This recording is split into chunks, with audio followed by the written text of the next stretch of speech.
Salut Frédéric, Bonjour Franck. ça va? Ouais, bien. Merci de m'accueillir à la plateforme. Bah, écoute, ouais, bonjour Franck.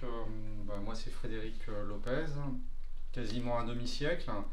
Donc je suis directeur de la plateforme de préparation et de distribution du courrier de Vannes. Ouais, Donc c'est une plateforme qui compte à peu près 160 personnes et on est sur un établissement qui a 8 sites.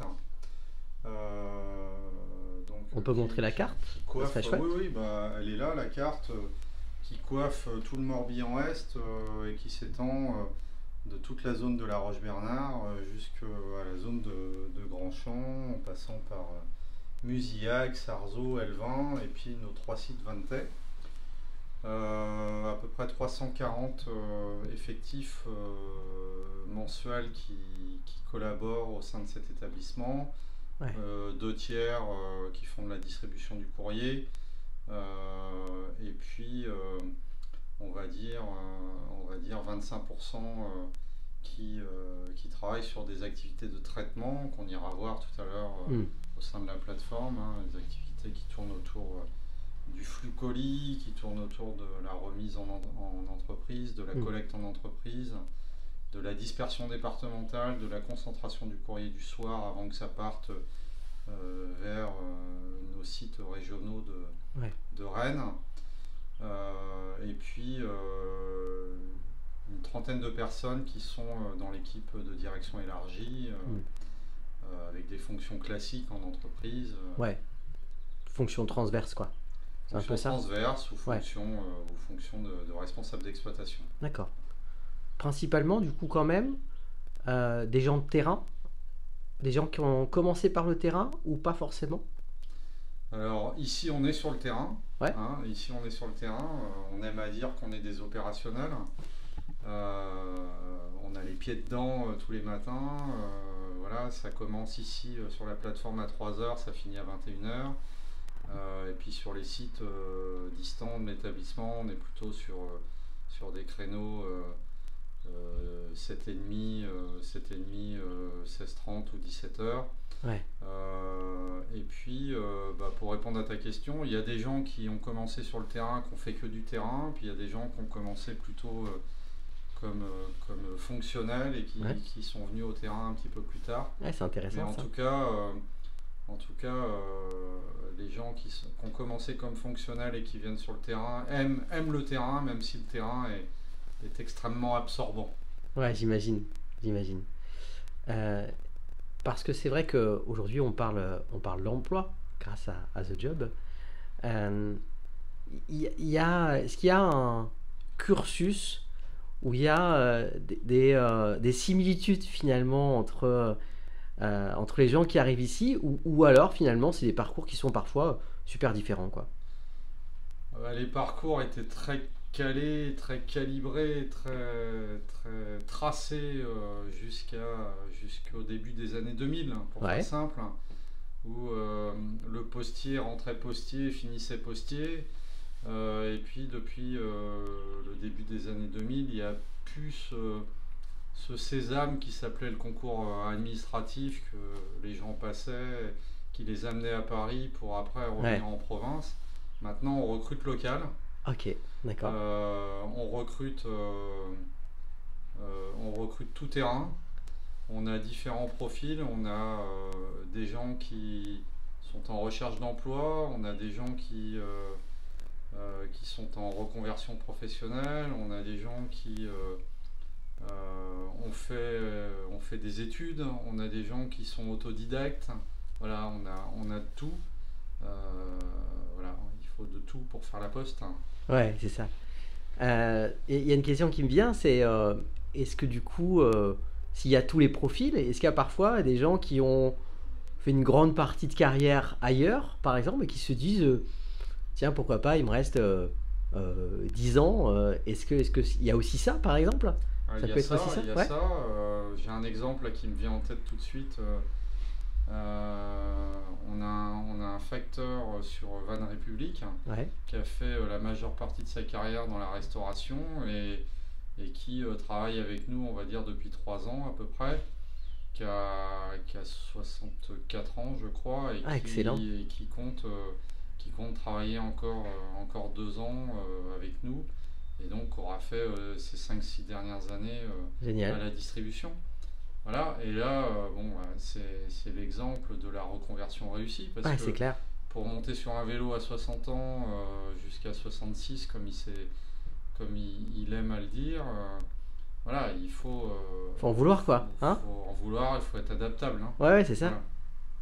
Voilà. Bon, après, oui, on a ce type de profil. Là, tu verras au sein de la plateforme tout à l'heure qu'on a des profils de postiers avec le cuir bien tanné, et on a également des gens qui sont arrivés sur le tard et qui sont en reconversion professionnelle, et qui sont contents d'atterrir ici. Ouais. Voilà. Bon, tu m'emmènes? Bah ouais, avec plaisir. Allez, on y va. Allez, on y va. Alors du coup, on est où là, Frédéric? Dis-moi. Ici, on est dans l'espace accueil de la plateforme de préparation et de distribution du courrier de Vannes-le-Prat, Ouais. où les clients qu'on appelle les petits pros sont en mesure de faire des opérations d'affranchissement, des opérations de dépôt de courrier ou de colis. D'accord.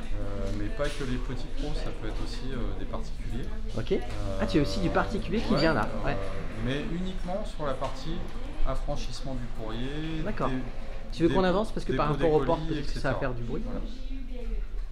Donc on est bientôt à la fermeture, hein, puisque il doit être 18h06. Ça ouvre ici jusqu'à 18h45. Voilà. D'accord. Ok. Et donc du coup là on a, si on parle de métier, du coup, ce sont un personnel, guichetiers. Ce sont des guichetiers. Des guichetiers. Ok. Voilà. C'est des guichetiers qui servent, qui conseillent, qui affranchissent.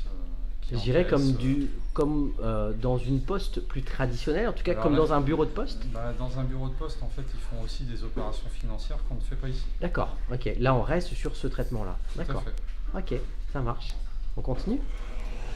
C'est quoi ces couleurs-là? C'est quoi? En fait, ce sont des boîtes postales.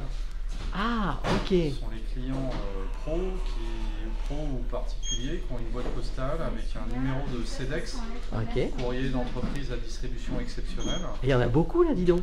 Voilà. On a sur la ville de Vannes à peu près 400 boîtes. Ah, ok. 400 boîtes ou 400 clients qui sont en course spéciale. Et il y en a à la fois à Vannes-le-Prat, à la fois à Vannes-le-Bondon et à la fois à Vannes-République. Ok, ça marche. Allez, on continue. Bon, dis-moi Frédéric, on est où là? On a l'impression que c'est un immense hangar. Je suis assez impressionné. Hein. Ici, on est à côté d'une porte où tout le monde rentre. Enfin, tous ceux qui ont été chercher du courrier en entreprise, chercher du courrier dans les bureaux de poste, arrivent par ici. Ouais. Et on a l'après-midi quelque chose comme une quinzaine de courses différentes. Et on collecte à peu près 300 points de distribution sur tout le secteur de Vannes. Ouais. Et en fait, pourquoi c'est si grand en fait? Pourquoi j'ai l'impression qu'il y a plein de trucs ici? En fait, quand ça rentre, ça répond à des logiques de concentration, des logiques de préparation, des logiques de massification. Ouais. Et tous ceux que tu vois derrière moi, ils sont en train de préparer le courrier qui va partir vers Rennes tout à l'heure. D'accord. Alors il y a un premier départ aux alentours de 18h15 et après il y a des départs successifs jusqu'à 20h.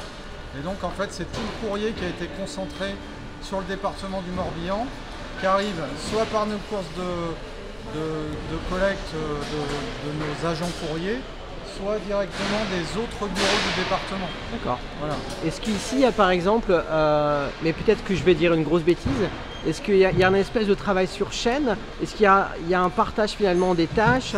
Est-ce que comment ça se passe? Tu veux m'expliquer un peu? Un travail sur chaîne, non, mais ça répond à des logiques de préparation, de code de préparation courrier, de massification. C'est-à-dire que en fait tu vas avoir par exemple 3 caissettes avec un même code, bah, au lieu d'avoir 3 caissettes, on va prendre le courrier dans chaque caissette pour en faire qu'une seule. D'accord, ok. Hein, donc on massifie et comme ça arrive de partout pendant 1 heure ou 1 heure 1 quart l'après-midi, bah, en fait ils passent leur temps à massifier ce courrier, à le préparer. Ouais. C'est quoi je dirais la qualité première qu'on doit avoir ici, ou les qualités premières pour pouvoir répondre à tes attentes? Ça serait quoi? À quoi tu penses? Notre collègue nous l'a dit, ça répond à des règles de cadrage horaire. Ok. C'est-à-dire que notre courrier, c'est une chaîne dans un chronogramme d'activité. Donc qui dit chronogramme dit chrono, dit des heures à respecter. Des heures à respecter chez le client, des heures à respecter dans la préparation, des heures à respecter dans le départ du courrier. Donc en fait, un bon rapport de gestion du temps finalement, c'est ça? Les agents qui travaillent ici doivent d'abord se repérer dans l'espace lorsqu'ils vont faire des relevages d'entreprise. Ouais. Ils doivent comprendre l'organisation, travailler en équipe, ouais, ok. parce qu'on ne peut pas travailler tout seul, respecter les process de fonctionnement qui existent et être présent. Ouais. Hein. À tout niveau. On parlera de The Job. Ouais. Hein, quand on recrute, le plus beau des recrutements, c'est quelqu'un qui est présent au boulot. Ouais. Ok. On continue? Tu nous expliques où on est, Frédéric, là? Alors ici, on est au niveau de la chaîne colis. Ouais. Qui est une chaîne qui fonctionne à la fois en activité de braquage. C'est ce que sont en train de faire. On va regarder collègues. ce que font les gars en bas. Donc là, ils sont en train de braquer dans un camion des colis à la main. Ouais. Ça passe dans une chaîne où là, tu pourras voir que on passe le container dans un vide. Ouais. Un retour de conteneur. Et tu vois, les colis, ils passent dans une chaîne ici. Et ils arrivent au bout de l'encamionneur là-bas. Et en fait, nos deux collègues qui sont dans le camion, ils chargent le camion de telle manière à ce que on en mette le plus possible dans un camion. Ouais. Là, on est sur à peu près un camion quand il est plein de 4000 colis. Et le but de charger des colis comme ça manuellement et à l'unité, c'est qu'on a moins de camions sur la route. D'accord. Donc on est à la fois dans du transport décarboné et on est à la fois dans un coût de transport colis qui est beaucoup plus rentable que de mettre des containers où quand on met 33 containers dans un camion, on met que 1500 colis maximum. Okay. Voilà, pour te donner un peu le ratio. D'accord. Donc cette chaîne multiflux, hein, puisqu'on y passe là du Colissimo, on y passe du Chronopost. D'accord. On y passe aussi le matin des flux de presse. Cette chaîne, elle fonctionne en braquage, et dans le sens inverse, elle fonctionne en débraquage. C'est-à-dire qu'on a des camions qui arrivent de la plateforme colis de Rennes, du Reux exactement, et on va débraquer ces camions de telle manière à disperser ces colis sur les 33 bureaux du département. D'accord. Okay. Parce qu'on a 33 points de dispersion dans le département. Okay. Et on a également des colis qui restent à l'échelle de la plateforme de Vannes-le-Prat, parce que ici on a plus de 50 tournées de facteurs colis, de facteurs lettres et colis qu'on appelle mixtes, qui font de la distribution du colis. Donc ces colis là, ils restent là, ils vont être dévraqués à partir de 19h tout à l'heure et ils seront distribués à partir de demain matin. D'accord, ok. C'est un vrai, j'ai l'impression qu'il y a en tout cas de ce que je vois moi, c'est un vrai travail de fourmilière en fait. Tu sais, ce sont des réseaux et des réseaux et des réseaux qui fait que ça fonctionne. En fait, quand on a la visite régulière de la presse quotidienne régionale avant nos pics périodes d'hiver, qui commencent en général à la mi-novembre pour se terminer les jours de Noël, en fait, c'est souvent les métaphores qui sont employées. C'est la fourmilière du Prat, Ouais. où le moins de choses possibles sont laissées au hasard. Ouais, c'est ça. Et tout est processé. Tout est, comme tu me le demandais tout à l'heure, qu'est-ce qu'il est important dans notre activité? C'est une activité de logistique Ouais. qui est basée sur des transports, sur des heures de coupure, sur des heures de départ qu'il faut respecter, parce que quand ça part d'ici pour aller à Rennes, il y a une partie du flux qui va rester à Rennes, mais il y a encore du flux qui va quitter Rennes un peu plus tard le soir pour aller sur des plateformes interrégionales, Ouais. pour être distribué demain matin en région parisienne. Et on ne peut pas se permettre, d'être dans le hasard. Hein. Il faut respecter ces cadrages horaires Ouais. pour que ça fonctionne au mieux et pour respecter le client. Ce qui me vient, là moi quand je vois tout ça, et au-delà du mot fourmilière, c'est surtout du bon sens et de l'organisation en fait. Un talent de pratico-pratique en fait. Et est-ce que je me trompe ou pas? C'est un peu ça? Ah ben, on est une entreprise qui discute beaucoup de ces organisations, que ce soit avec les partenaires sociaux, que ce soit avec le corps social, que ce soit avec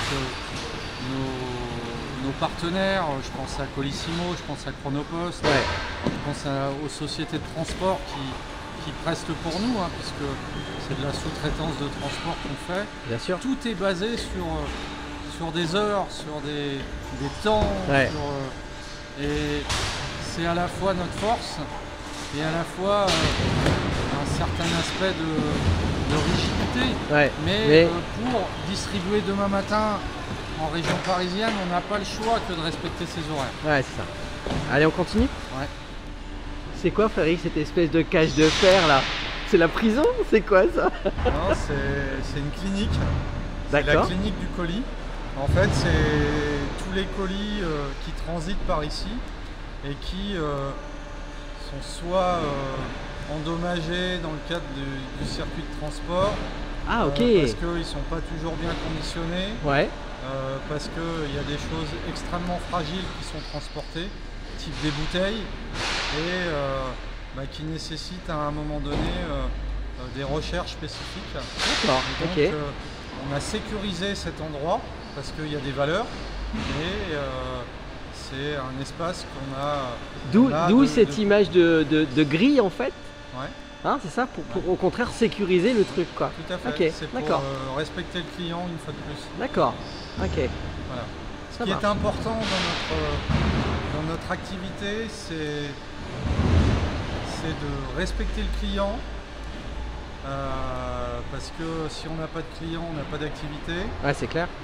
C'est de conquérir le client, de conquérir les marchés. On est sur trois pans d'activité majeurs dans notre métier. C'est le média courrier historique, avec une attrition des volumes. C'est le marché du colis qui est extrêmement concurrentiel. Et c'est l'émergence des nouveaux services de facteurs, et notamment la livraison des repas à domicile. Ok. Voilà, ce sont les trois activités majeures qu'on cherche soit à maintenir sur le média courrier, soit à développer sur le colis, soit à développer sur les nouveaux services. Et tu comprendras bien que pour respecter le client et développer le colis, il faut qu'on s'en occupe bien. Ouais, c'est Donc clair. c'est pour ça qu'on a créé cette clinique du colis. D'accord, ça marche. Merci. Alors Frédéric, tu as plein de containers derrière toi. C'est quoi? Tu veux m'expliquer? Alors en fait, ces containers, alors déjà, là on va voir un opérateur qui va et qui vient avec des containers. Ce qui est important dans notre activité, au-delà du respect et de la sécurisation du client, c'est aussi la sécurisation du personnel. Cette sécurisation du personnel, nous on la mesure au travers d'un taux de présentéisme, on la mesure au travers de nos accidents du travail. Ouais. Et c'est pour ça qu'on porte des chaussures de sécurité dans toutes nos plateformes. Ouais. Parce que c'est le personnel qui crée de la valeur. Ouais. Et pour créer de la valeur, il faut qu'il soit là. Et pour qu'il soit là, hormis le fait que le travail doit être le plus intéressant possible, hormis le fait des conditions salariales, il y a la sécurité. Il y a aussi la sécurité. Ouais. La sécurité, elle est matérialisée par un rangement permanent de la plateforme. Donc ici, chaque chose a une place et chaque chose a sa place. Voilà. Ouais, ok, je comprends. Donc c'est pour ça que je tenais à faire cette petite parenthèse qui est extrêmement importante dans notre fonctionnement. Le respect du client, mais aussi le respect du personnel, parce qu'une entreprise qui respecte ni son client ni son personnel, à un moment donné, c'est pas une entreprise qui va être viable longtemps. Ouais, finalement, c'est un écosystème en fait finalement qui fait que ça fonctionne en fait. Et comme tout écosystème, c'est des règles, c'est un fonctionnement, c'est un peu ça quand même, non? C'est ça. C'est un écosystème où on a l'habitude de dire que pour que ça fonctionne, il faut qu'il y ait des clients, qu'on les respecte, qu'on fasse de la qualité, qu'on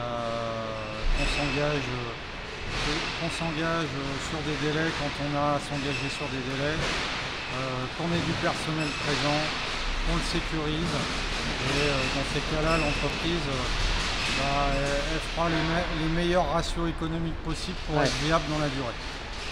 Ouais, c'est ça. Et c'est, tu vois, parfois on a ce rapport, on pourrait avoir ce rapport justement extérieur, se dire la Poste en fait c'est une espèce de fonction publique finalement.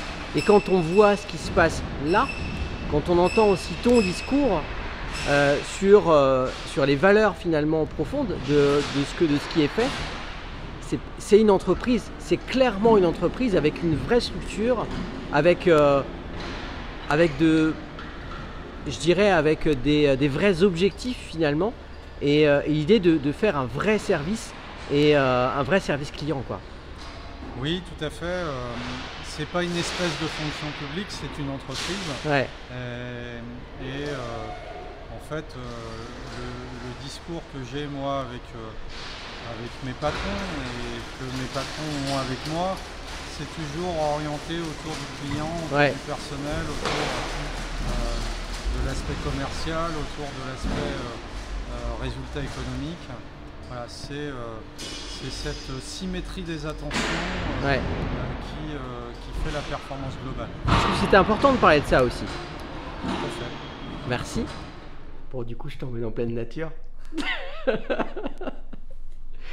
Bon, si on parlait du coup, parce que j'ai passé un super moment avec toi, le fait de voir toute cette organisation qui peut du coup parler différemment, qui peut susciter des questions, des interrogations et des vocations, exactement, pour les futurs candidats finalement et autres. Et du coup, on va terminer un peu là-dessus sur toi finalement, sur ce qui t'a motivé à rentrer dans l'aventure The Job et un peu tes attentes autour de ça finalement. Est-ce que tu veux m'en parler un peu? Alors en fait, c'est la rencontre de deux personnes qui vont sur les réseaux sociaux de manière un peu intense. Je pense à Ludovic Favret, qui est le géo de cette opération, The Job, et puis moi-même. Et donc un jour Ludovic me sollicite pour venir découvrir la plateforme Et puis je l'invite, on fait un tour, etc. Puis il me parle de l'opération The Job. Et je trouve qu'elle tombe à point nommé pour différentes raisons. Une des premières raisons, c'est que ça nous permet, nous, entreprise La Poste, vraiment d'être dans un ancrage territorial par rapport à une manifestation pour l'emploi avec d'autres entreprises qui est organisée Ouais. sur la ville de Vannes. On a participé dernièrement à un forum de l'emploi à l'Université de Bretagne Sud, Hmm. je dirais dans le même esprit. Ça nous permet aussi de continuer à capter de la ressource, puisqu'on travaille principalement avec six entreprises de travail temporaire. Ok. On reçoit aussi des candidatures spontanées, mais nettement moins qu'il y a bien des années. Et donc, en passant par ce biais-là, on va être aussi acteur de notre recrutement. Ouais, c'est clair. On va savoir et on va pouvoir capter. Et puis, ça répond à, je dirais, à un concept innovant. C'est un de nos leviers de notre vision régionale et de notre vision établissement, Ouais. à la fois de l'innovation, à la fois du management d'équipe. On va être complètement dans ce qu'est notre activité. Notre activité, elle est basée sur la ressource humaine. On est une entreprise de main-d'œuvre. Ouais, Donc à partir du moment où on est une entreprise de main-d'œuvre, il faut renouveler nos forces vives. C'est ça. On a plus de 20 départs par an pour des raisons naturelles. On a tous nos vagues de salariés historiques qui étaient rentrés dans les années 80, Ouais.